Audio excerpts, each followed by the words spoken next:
If all these guys are out there for 28 to 33 starts, we should be playing late into the postseason. That's a pretty safe statement to make for Mets pitching coach Dan Warthen. The question, though, is how do you make it happen? The team hopes the answer lies in volume. We had to figure out a way to keep the volume down.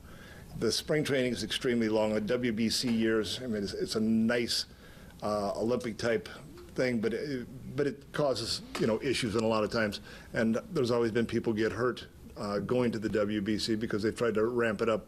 But the rest of them, we have an extra week to work and to get out there, make sure that everything is in right where it wants to be. So we're not pushing them on the mound. We're not going to put the limits of their pitches, at high levels. We have not modified our spring training. We've taken, instead of every other day throwing, we are throwing every third day.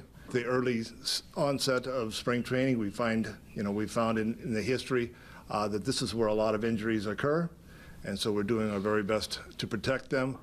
The biggest question mark on the Mets staff this year is Zack Wheeler. 2 years removed from throwing a major league pitch, nobody quite knows what to expect.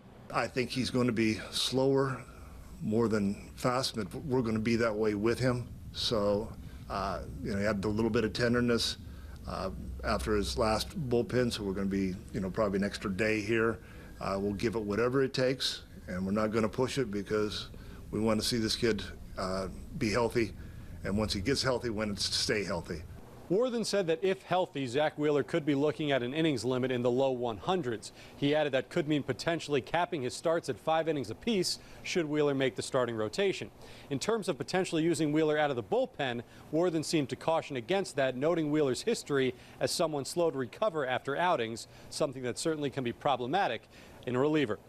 With the Mets in Port St. Lucie, Steve Gelbs, SNY.